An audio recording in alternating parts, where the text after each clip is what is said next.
Been diagnosed with degenerative disc disease? Come learn your treatment options. When patients go in for evaluations of the spine, very often they receive a diagnosis of degenerative disc disease.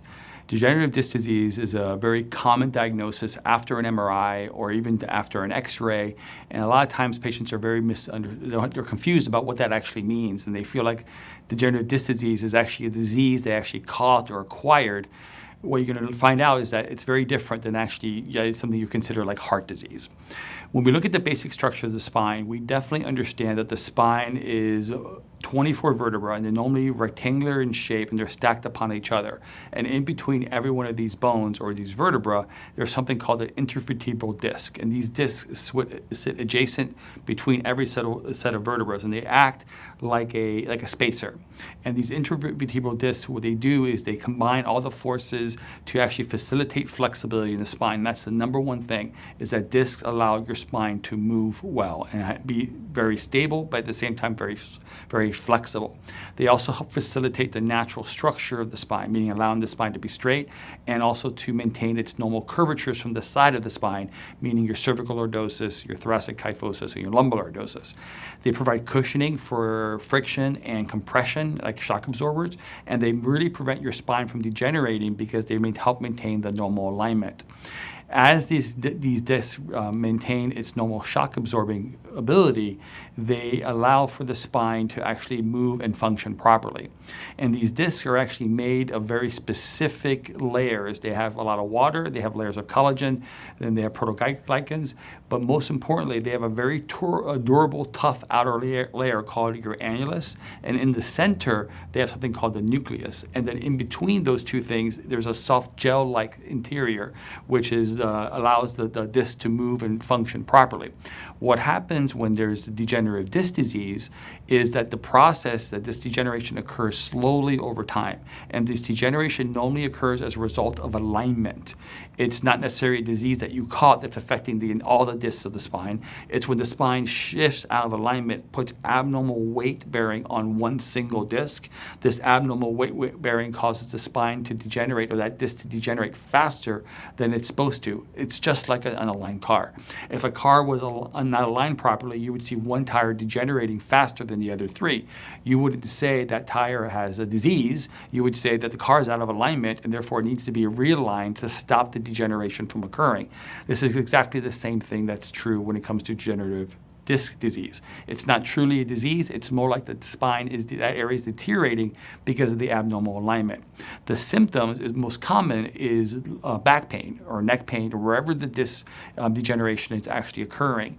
This degeneration involves something called disc desiccation, which is the loss of water or fluid within the disc, which causes a loss of height. This loss of height actually leads to neurological changes because remember, the nerves are exiting in between every set of vertebra, and the disc is actually a space for that.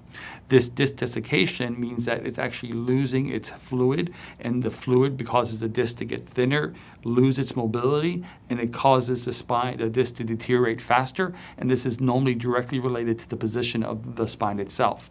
So anytime we see degenerative disc disease, we number one know this has been occurring for a very long time. It doesn't happen over one day or 1 year. You're looking at years and years and years.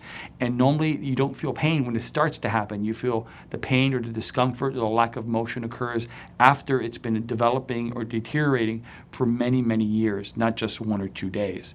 And it's normally a result of untreated problems, meaning something that happened a long time ago, either injury that caused the spine to shift, spinal condition, something like osteoporosis, or just bad lifestyle choices or bad ergonomics, long periods of sitting, not taking care of your spine properly, not maintaining your spine properly. The spine shifts, causes the abnormal alignment, which leads to degenerative disc disease, which causes this pain that we're causing because it's affecting the neurology coming out. So how do you take care of it? Well, first of all, you have to address the underlying cause. And the underlying cause for the majority of cases is alignment, meaning if your structural alignment is not correct, it will cause these discs to deteriorate, and these discs can deteriorate very rapidly or quickly over time as a result of the spine shifting out of alignment.